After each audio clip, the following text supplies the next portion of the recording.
están presentes, queridos jóvenes. Doy inicio nuevamente. Muy buenas noches a todos, queridos amigos. Para el día de hoy tenemos un tema de interpretación de la ley, ¿verdad? Hoy voy a dividir la clase en dos momentos. Voy a basar el tema del contenido del día de hoy y parar un poco. Hoy voy a retirarme un poco temprano porque tengo reunión con el coordinador, sobre todo para afinar ya los puntos del examen final. Y es más que todo para que ya me devuelva el examen y ya autorizado, ¿verdad? Pero como les dije, 20 puntos, perdón, 20 preguntas, 2 puntos cada una, 40 puntos, selección múltiple para el examen del segundo parcial. ¿Oye? Bueno, como les venía diciendo, el tema de interpretación de la ley, y lo tocamos en clase la semana pasada, es bastante importante. Yo siempre he dicho que este tema es fundamental dentro de la actividad jurídica del abogado.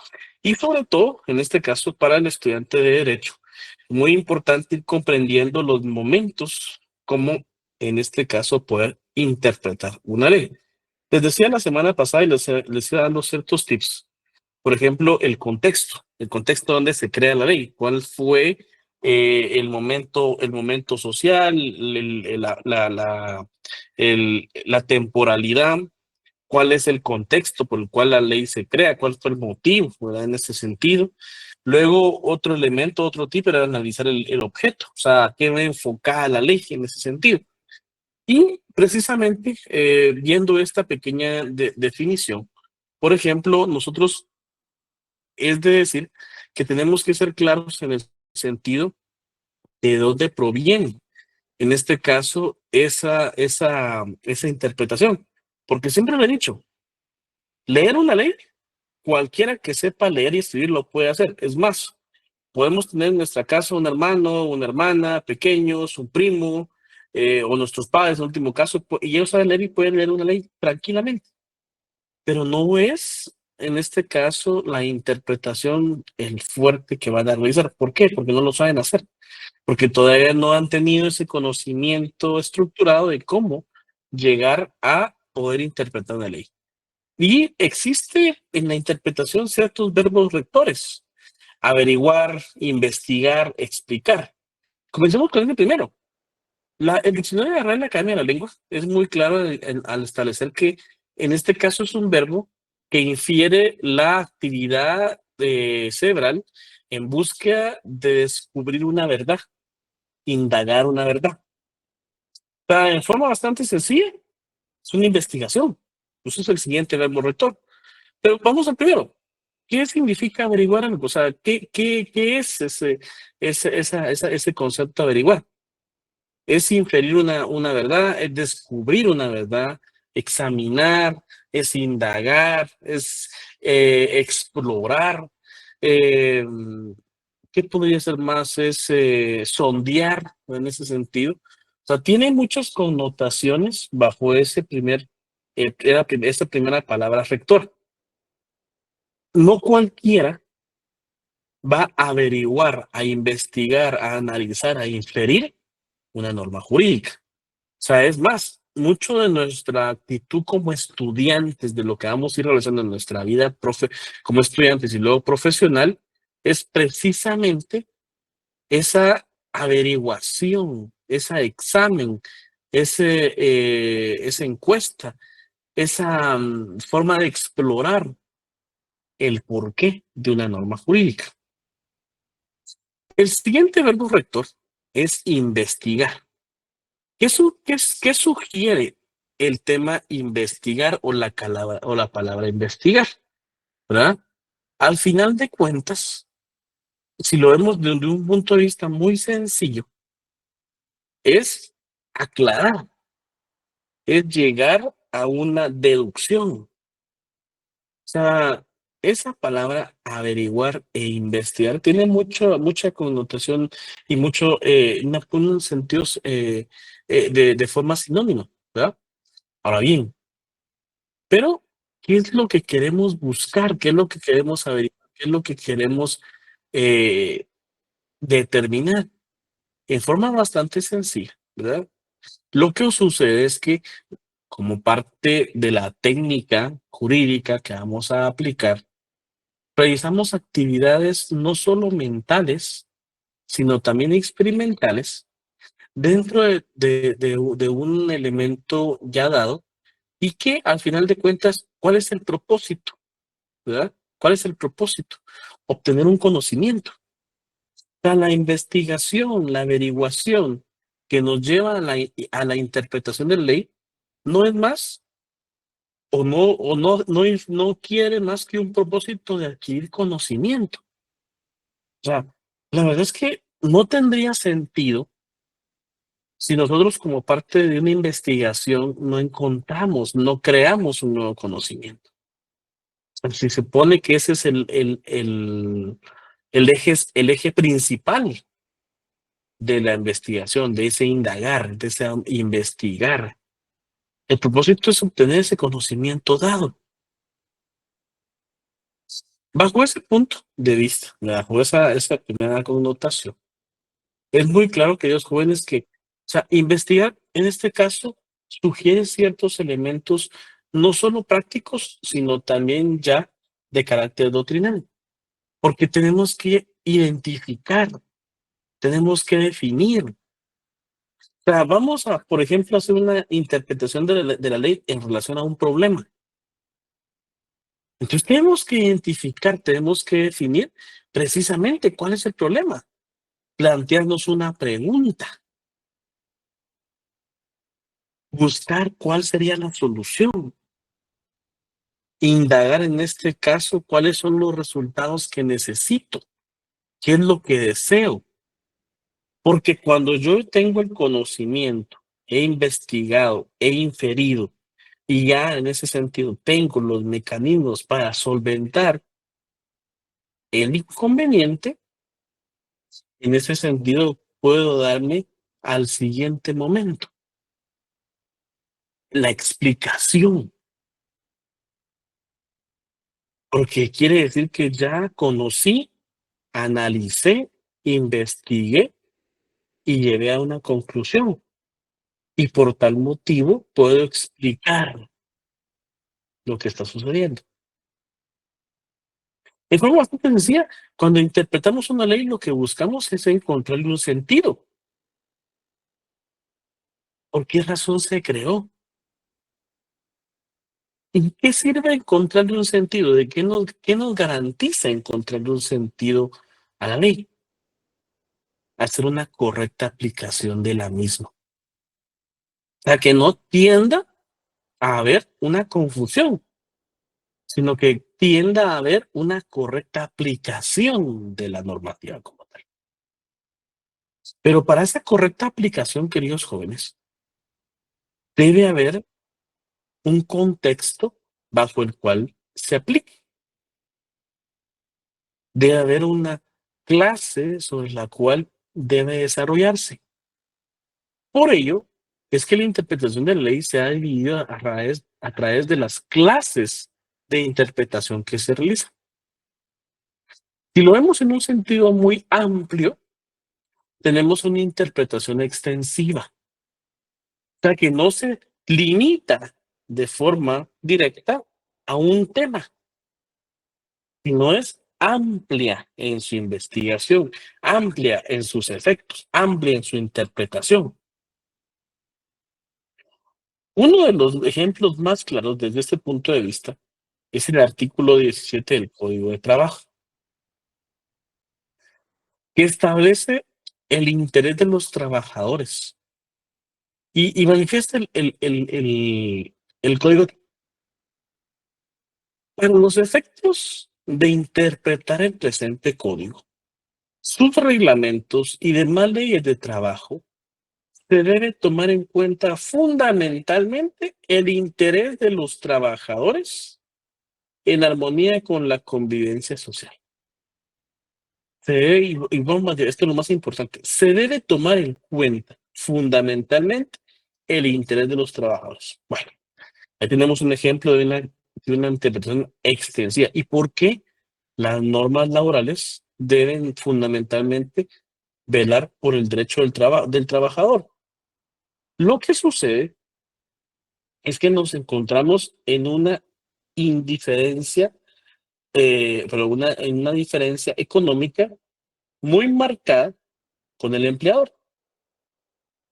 Para el empleador, por ejemplo, si hoy despide a 10 personas, lo más seguro es que mañana tenga 30 personas en su oficina esperando una contratación y todavía con un salario menor que los que están ganando las últimas 10. ¿Y por qué? Porque lastimosamente la carga económica que está soportando, ¿verdad? En este caso, eh, y la necesidad de trabajo que existe, potenciaría que esos 10 trabajadores que yo despedí se vuelvan 30 con necesidad de trabajo y que de los 30 yo elija a 10 que posiblemente van a cambiar sus condiciones que tenían los anteriores 10. Les pague menos, tengan más por nada más horario de trabajo, etcétera. ¿Por qué razón? Porque para el patrón es sencillo, él es el dueño del medio de producción. O sea, él es el dueño del negocio. Se van 10 y él va a continuar con su negocio. Va a continuar con este caso con su empresa. Entonces vienen nuevos 10 que él le va a pagar sus, su salario y posiblemente hasta más bajo de los que los otros 10 que ya se fueron. Pero ¿qué ocurre con esos 10 que se fueron? Hay una injusticia. Vean, yo se los pongo a ustedes. Muchos de nosotros posiblemente ya estamos cansados del trajín diario, del trabajo diario. Quisiéramos unos 15, 20, un mes de descanso completo para retomar fuerzas. Pónganse a pensar ustedes, ¿cuántos de ustedes en estos momentos se sienten cansados, quieren vacaciones, pero lamentablemente aún todavía no tienen el derecho? O si teniéndolo, no se los garantiza, ¿no? Ahora bien, entonces, ¿qué ocurre con estos 10 que se fueron? Hay una injusticia porque, en primer lugar, los despidieron. En segundo lugar, les van a pagar su indemnización y sus prestaciones, la verdad, hasta que la empresa se le dé la gana. Mientras tanto, el trabajador tiene una limitación económica muy fuerte. Es más, vamos ustedes a pensar, ¿cómo van a cumplir ustedes sus cargas económicas si ahorita saliendo del trabajo nos despiden? Voy a eso. Por ello, es que, ¿qué sucedería si no hubieran normas laborales que garanticen el interés de los trabajadores? Los patronos tendrían jornadas extensivas de trabajo, pagarían muy pues, por debajo del inferior del derecho al trabajo. Habría una explotación laboral muy marcada. Entonces, ¿qué sucede? Bajo esos elementos es muy previsible, y soy muy sincero, ¿verdad? Que el trabajador, que esos días nuevos que van a haber, acepten cualquier condición, porque la calle está dura, no hay trabajo. Y tal vez entre esos 10 nuevos que van a entrar, hay una persona que ya le da gracias a Dios que tiene trabajo, porque va un año sin trabajar, pues. Entonces, ¿qué va a suceder? El patrón no tuviera un mecanismo de limitar su poder, posiblemente se aprovecharía de la necesidad de las personas. Por ello es que se crea el Código de Trabajo. A pesar de que en este caso la aplicación de la norma jurídica es bastante amplia. Aún así, muchos patronos siguen despidiendo y no le pagan sus prestaciones, ¿verdad? A los trabajadores, ¿no? Como dice Alfonso, el interés de la empresa, ¿no? Es muy lamentable.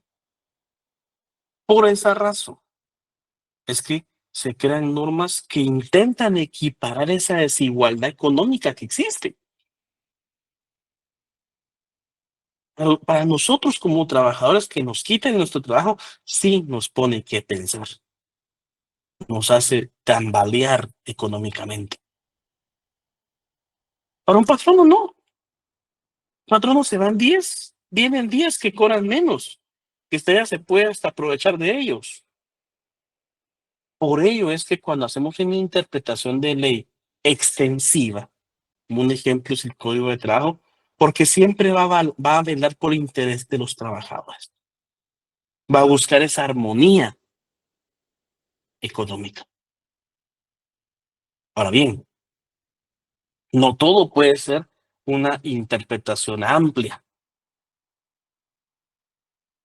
También en este caso, conforme su amplitud puede ser restrictiva. El Código Penal es un ejemplo claro. Vean el artículo 1, el principio de la legalidad. Nadie podrá ser penado por hechos que no estén expresamente calificados como delitos o faltas.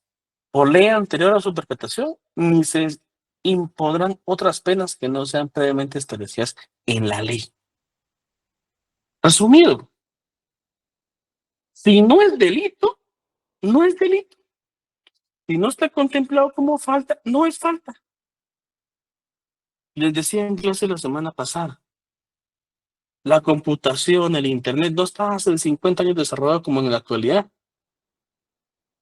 Entonces, muy pocas personas tenían, en primer lugar, el derecho de tener y la capacidad de tener una computadora. Luego, la potestad y la capacidad de poder acceder al mundo de la virtualidad por medio de la conexión a Internet.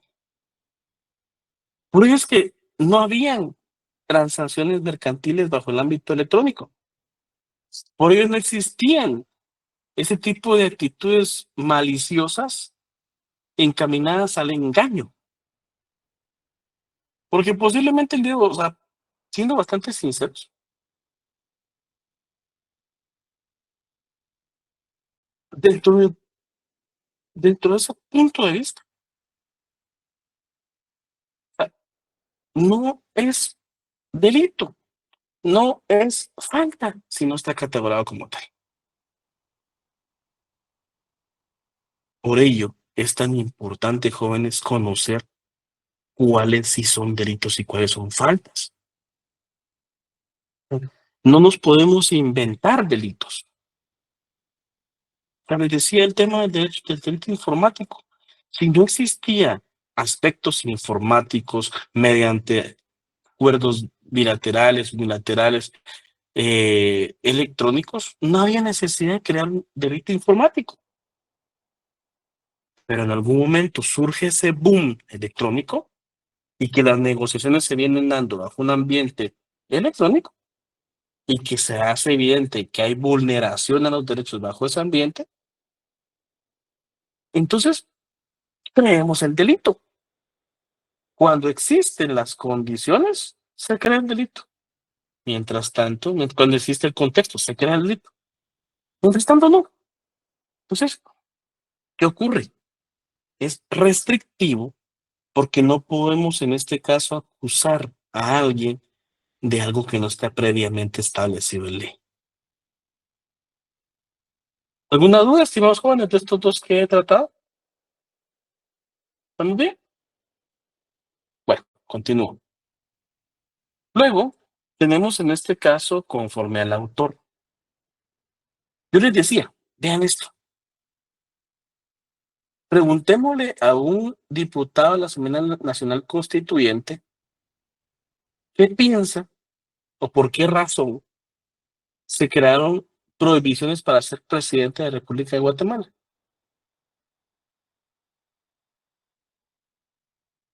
Es más, si le preguntamos a un diputado de la Asamblea Nacional Constituyente cuál fue el sentimiento para crear las prohibiciones para ser presidente, podemos nosotros venir e irnos a preguntar, pero mire por qué el inciso A son los caudillos de un golpe de Estado. Lo que sucede, y estoy seguro que eso es lo que manifestaría, aunque tal vez no de forma tan directa, es que veníamos de épocas muy represivas, de épocas en las cuales habían golpes de Estado en cada momento. Entonces, Veníamos de una época de 1982 donde había habido un golpe de Estado muy catastrófico para nuestro país. Y uno de sus análisis inmediatos en ese momento es, ya no queremos personas que hayan dado golpes de Estado dentro de la República de Guatemala. No pueden ser presidentes de la República de Guatemala. Solo porque en ese momento no podían ponerle Efraín Ríos Montt no puede ser candidato a presidente. Porque la verdad es que eso es bastante, esa prohibición históricamente es bastante clara a quién iba encaminada. Entonces, cuando preguntamos y el propio autor de la norma o del derecho nos interpreta cuál es el sentir y el objeto de la creación de la norma jurídica, nos encontramos ante una interpretación auténtica. Lo mismo sucedería que le preguntemos a un diputado. Cuando los diputados, en este caso, hacen la iniciativa de ley, luego sigue todos los pasos y ya se crea como ley y se vuelve obligatoria, ¿quién es el que crea? ¿Quién es el autor? El diputado de la República, del Congreso de la República. Entonces, es muy claro que si le preguntamos a él, como autor, nos hará una interpretación auténtica, porque él no fue el partícipe de la creación. Ahora, tenemos en este caso la judicial. En algún momento, queridos jóvenes, yo espero de todo corazón que ustedes lleguen a ser jueces o magistrados, en donde analizamos y vemos y se hace palpable y real la interpretación judicial en las resoluciones judiciales. Entonces, en la resolución judicial, siendo bastante claro, ahí está el sentir, ahí está el objeto, ahí está el análisis, ahí está la interpretación que el juez realizó. En algún momento yo espero que ustedes sean jueces o magistrados y hagan una resolución, hagan una sentencia judicial. Entonces, todo el sentir, todo el análisis que ustedes hicieron va a estar contenida precisamente en esa resolución. La doctrinal, ahí sí, soy muy claro, todos aquellos que han sido ya juristas, es decir, que estudian el derecho, pueden hacer una interpretación doctrinal. Nosotros estamos estudiando para ser licenciados en ciencias jurídicas y sociales. Yo siempre creo que el estudiante, como parte fundamental de todo su estudio, y los documentos que realiza, cuando se le consulta qué quiso interpretar aquí, y él manifiesta su sentir y su compromiso, ahí está, que ustedes están dando la interpretación doctrinal, porque son especialistas del derecho. Es más, soy muy claro, jóvenes, en este punto. Eso es lo que yo busco en ustedes. Yo no busco que ustedes repitan como que sean loros una definición. Eso no me interesa a mí, porque las definiciones están en la doctrina. No las sabemos, la vamos a buscar y la podemos colocar en nuestro escrito.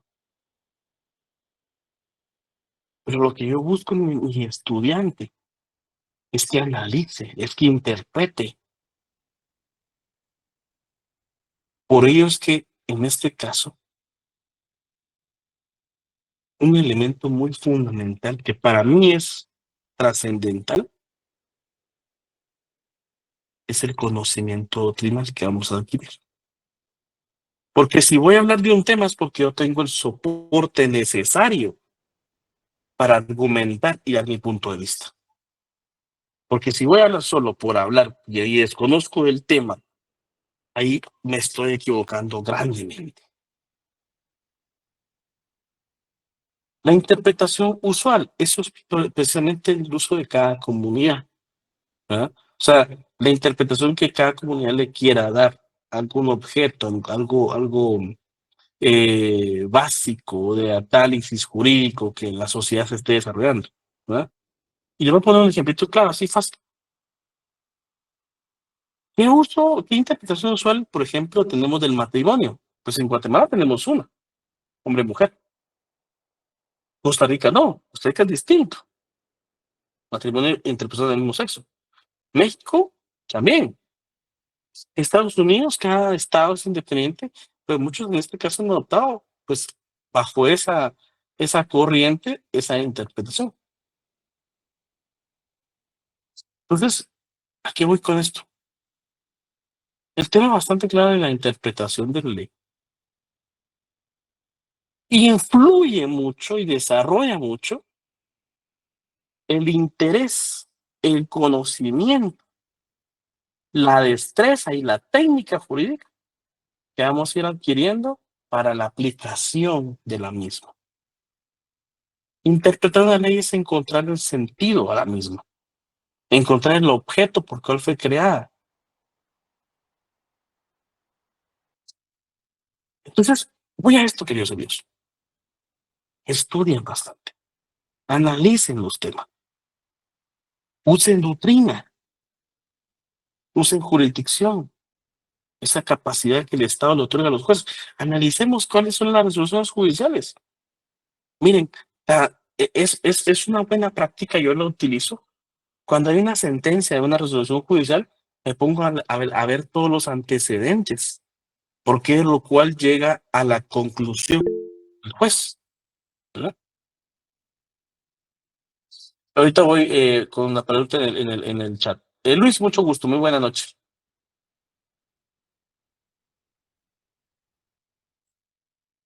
Te escucho, Luis. Luis Morales, muy buena noche. ¿Perdón? Sí, te escucho, te levantar la mano. Perdón, licenciada, es que se me cortó un poquito la señal. Ok, ok. ¿Me vas a hacer una pregunta o tienes levantada la mano? Es que, no, perdón, fue equivocación mía. Ok, no hay pena, no hay pena. Excelente, no hay Gracias, pena. Lick. No hay pena, no hay pena. En el chat me pregunta Alfonso, ¿las leyes usuales podrían ser leyes por costumbre? Inicialmente, recordemos que en este caso todas esas costumbres son fuente del derecho, ¿verdad? Entonces, en algún momento, estimado Alfonso, esa costumbre tiene tanta fuerza y peso legal que se vuelve y se termina siendo norma jurídica. O sea, porque recordemos que la costumbre es fuente del derecho, es fuente del derecho y creación del derecho como tal. Entonces podría ser, ¿verdad? Podría ser que tenga tanto peso legal, tanto peso repetitivo, que termine siendo en este caso derecho como tal, ¿verdad? Muchas gracias. Bueno, vean, ya se me da el tiempo, de hecho, ya si me están preguntando si ya voy a conectarme. Entonces, les agradezco la atención hasta acá, ¿verdad? Les recuerdo, yo hoy me quedo aquí, la otra semana no tenemos clase como tal, porque recuérdense que lunes y miércoles hay examen. Les deseo en estos segundos paseos que le echen todas las ganas posibles. Ahorita voy, Daniel, y a seguir haciendo ese esfuerzo por tener una mejor nota, ¿verdad? Le escucho, Daniela. Buenas noches, licenciado. Yo solo quería preguntarle en qué día tenemos su examen. Si no me equivoco es 24, es jueves 24, porque el 22 martes creo que es el de Román y el 24 sería el nuestro del segundo parcial, ¿verdad? Finales todavía no hay calendario, pero estoy casi seguro porque también de eso se va a platicar hoy, que vamos para los finales, sería para el 11, la semana del 11 de noviembre. Yo les anticipo. Yo con ustedes termino contenido el 4, segurísimo, en línea, ¿verdad? Termino 24, ¿verdad? En este caso. La nota, Zuli me pregunta, nota de recuperación, no las he subido todavía. Si no las subo mañana, el viernes a más tardar, Zuli, con todo gusto, ¿verdad? Y pueden revisarla, ¿verdad? Mañana o el viernes. Si no están publicadas el viernes, yo las voy a intentar porque el sistema se actualiza 2 veces en el día, a las 11 de la mañana y luego se actualiza hasta las 8 de la noche, creo yo. Eso es la hora, ¿verdad? Entonces, yo mañana y el viernes me toca clase presencial. Entonces, espero yo poderla subir el viernes antes de las 11. Y si no, más seguro lo subo después de las 9 de la noche cuando regrese. La pueden ver ya el sábado, ¿verdad? En este caso. Pero sí, seguro ya más tarde el sábado no tiene que estar publicado, por favor. Ahí está, no tenga pena. Entiendo también que está ahí pendiente, no se preocupe, ¿verdad? Bueno, y gracias a Marta. Marta nos indica que sí, eso es jueves 24, ¿verdad? Bueno, qué gusto saludarles, jóvenes, que estén muy bien. Muy buena noche, que descansen. Gracias, Lee. Buenas noches. Igualmente.